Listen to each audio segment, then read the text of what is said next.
வணக்கம் மக்களே, நம்ம இன்னைக்கு பார்க்க போகிறது ஒரு ஸ்வீட் வெரைட்டி தான். இது வந்து மில்க் ஸ்வீட்டு, ரொம்ப ஈஸியாக செஞ்சிடலாம்.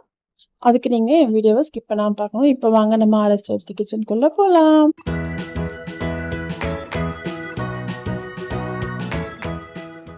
ஃபஸ்ட்டு இதுக்கு அடிகனமான ஒரு பாத்திரத்தை எடுத்துக்கோங்க. அதில் ஒரு ஸ்பூன் நெய்யும் 2 டேபிள் ஸ்பூன் எண்ணெயும் சேர்த்துருக்கேன்.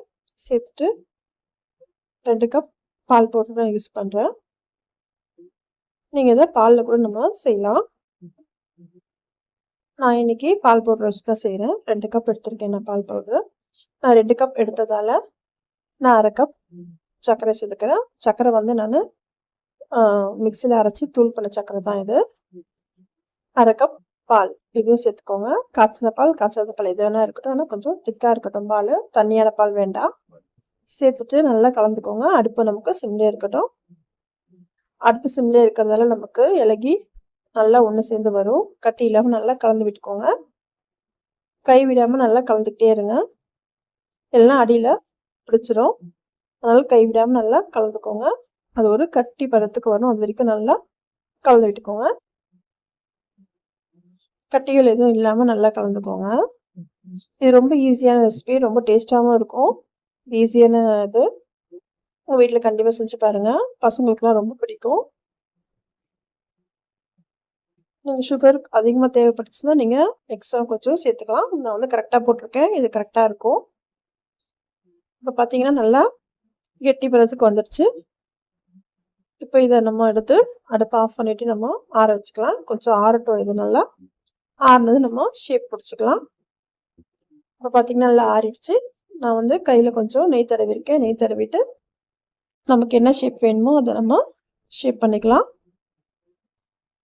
இது வந்து ஸ்வீட் கடையில் நமக்கு சதுரமாகவும் டைமண்ட் ஷேப்லேயும் ரவுண்ட் ஷேப்லேயும் கிடைக்கும். அந்த ஸ்வீட் தான் இது, மில்க் பேடா. நீங்கள் எதையும் யூஸ் பண்ணலாம், இல்லைன்னா நீங்கள் டிசைன் மாதிரி கூட நம்ம பண்ணிக்கலாம், நம்ம இஷ்டம் தான். இது மாதிரி டிசைன் பண்ணிங்கன்னா கடையில் இது மாதிரி தான் கிடைக்கும் நமக்கு. உங்ககிட்ட வேறு ஏதாவது வந்து அச்சு இருந்துச்சுன்னா அந்த அச்சில் கூட நம்ம யூஸ் பண்ணிக்கலாம். என்கிட்ட வந்து பிஸ்கெட் செய்கிற அந்த அச்சு இருந்தது, நான் அதுலேயும் செஞ்சுருக்கேன், செஞ்சு காட்டியிருக்கேன் பாருங்கள். பார்த்தீங்கன்னா இது ஒரு ஷேப் அழகாக ஆயிடுச்சு, ரவுண்ட் ஷேப்பில். இந்த தீபாவளிக்கு கண்டிப்பாக செஞ்சு பாருங்கள், உங்கள் பசங்களுக்கு எல்லாருக்குமே பிடிக்கும். நான் சொன்னேன் இல்லையா பிஸ்கெட் செய்கிறது, அதில் வந்து நான் ஷேப் பண்ணியிருக்கேன் பாருங்கள். ஹார்ட் ஷேப்பு நல்லா அழகாக வந்திருக்கு. இது மாதிரி நீங்கள் செஞ்சு கொடுத்தீங்க பசங்க வந்து விரும்பி சாப்பிடுவாங்க. இது ஸ்டார் ஷேப்.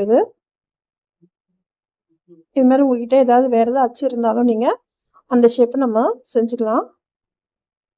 நீங்கள் டைமண்ட் ஷேப்னு செய்யலாம். டைமண்ட் ஷேப்புக்கு நான் வந்து நல்லா உருட்டிட்டு நமக்கு கட் பண்ணோம் டைமண்ட் ஷேப் வரும், அதுவும் நீங்கள் செய்யலாம். ஷேப்பாக கூட நம்ம செஞ்சுக்கலாம். அப்படி இல்லைன்னா நீங்கள் ரவுண்டாகவும் நம்ம செஞ்சு சாப்பிட்லாம். இந்த வீடியோ உங்களுக்கு பிடிச்சிருந்தா லைக் பண்ணுங்கள், ஃப்ரெண்ட்ஸ் அண்ட் ஃபேமிலிக்கு ஷேர் பண்ணுங்கள். மறக்காமல் ஆர்எஸ்டி சப்போர்ட் பண்ணுங்கள். இந்த வீடியோ பார்த்ததுக்கு ரொம்ப நன்றி. நெக்ஸ்ட் வீடியோ நம்ம பார்க்கலாம்.